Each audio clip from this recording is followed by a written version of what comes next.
जय माता दी। मेरे सभी प्यारे दोस्तों, मैं लक्ष्मी शर्मा बड़ों को चरण स्पर्श, छोटों को प्यार और बराबर वालों को दिल से नमस्कार करती हूँ। आज के इस वीडियो में आप सभी सुनेंगे पीपल देव की कृपा की कथा। बहुत समय पहले की बात है। एक गांव में एक राजा रहते थे।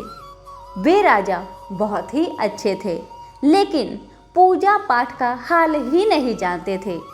एक दिन की बात है, राजा अपने बगीचे में टहल रहे थे और अपने बगीचे के फूलों को देख रहे थे। तभी राजा की नज़र बगीचे में घास फूस पर पड़ जाती है और फूलों के बीच में घास उन्हें अच्छा नहीं लगता। और उसी समय माली राजा के महल में आते हैं। तब राजा माली से कहते हैं, माली देखो, मेरे बगीचे में कितना बेकार के पौधे उगे हुए हैं, इसे अभी साफ करो, काट करके इसे फेंक दो। माली पूरे बगीचे के बेकार पौधे, छोटे छोटे पेड़ पौधे को काट कर एक जगह इकट्ठा करते हैं। तभी उसी बीच माली को एक छोटा सा पीपल का पौधा दिखता है और माली पीपल के पौधे को पहचान लेता है और उसे नहीं काटता है।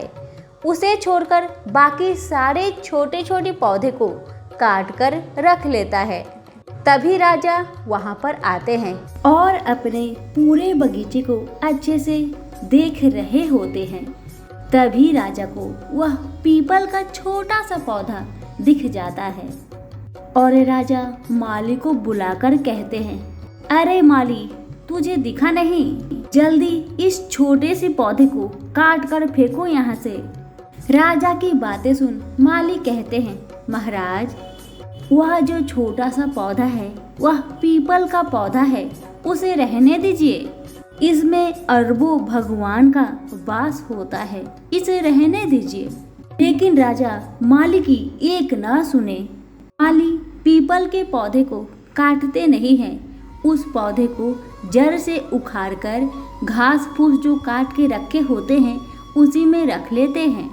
माली ने अपने घर में गाय को पाल रखा था, तो माली सारे घास फूस को उठाकर अपने घर को ले आते हैं ताकि जो घास है वो गाय खा सके। माली सारा घास फूस को अपने घर के आंगन में रखकर कहीं काम से चले जाते हैं। जब मालिनी अपने आंगन में जाती है तो देखती है वहाँ पर ढेर सारा घास फूस रखा हुआ होता है। तो मालिनी थोड़ा सा घास फूस उठाकर अपने गाय के सामने रखने जाती है। वैसे ही देखती है उस घास के अंदर एक छोटा सा पीपल का पौधा है। मालिनी उस पौधे को प्रणाम करके उठा लेती है और घर के बाहर एक बहुत बड़ा जमीन होता है, उसी में जाकर रोप के चली आती है। जब माली बाहर से काम करके आते हैं तो अपनी पत्नी मालिनी से पूछते हैं, सुनती हो, जो मैंने घास लाया था उस घास में एक छोटा सा पीपल का पौधा था, क्या तुम्हें मिला? तब मालिनी कहती है, हाँ मुझे मिला, और घर के पास में जो बड़ा सा जमीन है मैंने वहीं पर जाकर उसे रोप दिया है। पत्नी की बातें सुन माली कहते हैं, बहुत अच्छा। माली और मालिनी की कोई भी संतान नहीं थी। लोग उन्हें बाज कह के पुकारते थे। माली को बहुत दुख होता जब उसकी पत्नी को कोई भी बाज कह के पुकारता। एक दिन की बात है, मालिनी माली से कहती है, सुनते हैं, हमने जो पीपल का पौधा को उस जमीन में रोपा है उसे हम प्रतिदिन पूजा किया करेंगे। माली कहते हैं, हाँ जरूर, क्यों नहीं, ये तो बहुत अच्छी बात है। अब प्रत्येक दिन सुबह उठकर माली और मालिनी स्नान करके पीपल के पौधे को जल से सींचते हैं, पूजा करते हैं और अपने घर चले आते हैं। ऐसा प्रत्येक दिन हर दिन किया करते। रोज सुबह स्नान करते और पीपल देव को सींच कर चले आते। ऐसे करते करते माली का घर में अन्य धन का भंडार भरने लगा। धीरे धीरे माली अमीर होने लगे और उधर राजा धीरे धीरे उसके सारे धन नष्ट होने लगे और राजा धीरे धीरे गरीब होने लगे। कुछ समय बीतने के बाद ही मालिनी के गर्भ ठहर जाता है। अब तो माली और मालिनी की खुशी का ठिकाना नहीं रहा। वह बहुत खुश हुए। वो समझ गए ये पीपल देव की कृपा है।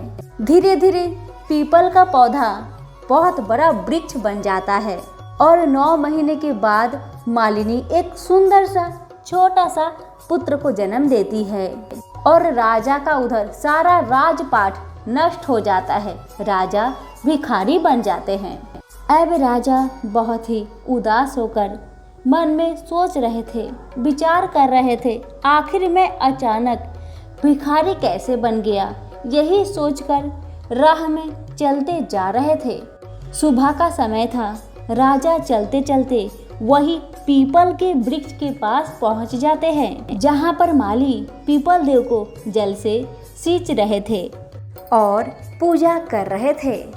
राजा ने माली को देखे तो माली को पहचान गए। अरे ये तो माली है। राजा माली के पास जाते हैं तो माली भी राजा को देखकर हैरान हो जाते हैं। माली पहचान लेते हैं, अरे ये तो महाराज है। माली राजा को देखकर कहते हैं, महाराज आपकी हालत ऐसे कैसे हो गई।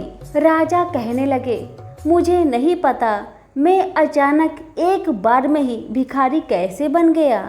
मुझे बहुत जोर से भूख लगी है। कई दिनों से मुझे भोजन भी नहीं मिला है। माली कहते हैं, महाराज आप मेरे घर में चलिए, मैं आपको भोजन दूंगा। आप भर पेट भोजन कीजिएगा। अब माली राजा को अपने घर पर ले जाते हैं। राजा माली का घर देखकर आश्चर्यचकित हो जाता है। घर झोपड़ी से महल बन चुका था। राजा ने माली से हाथ जोड़कर प्रार्थना करते हैं, माली आप मुझे कृपा करके बताइए आज आपका घर महल कैसे बन गया। और तभी मालिनी भी अपने छोटे से बच्चे को गोद में लेकर आ जाती है। अब राजा फिर से मालिनी से हाथ जोड़कर कहते हैं, मालिनी तुम बताओ, तुम तो बाज थी, तुम्हारे पास पुत्र कैसे।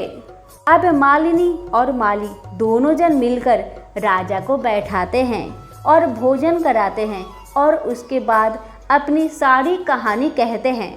राजन आप जब बगीचे में टहल रहे थे तभी उस बगीचे में जो छोटा सा पीपल का वृक्ष था, मैंने आपसे कहा था कि आप इसे यहीं पर रहने दें, इसमें अरबों देवों की वास है, लेकिन आपने मेरा एक न सुने।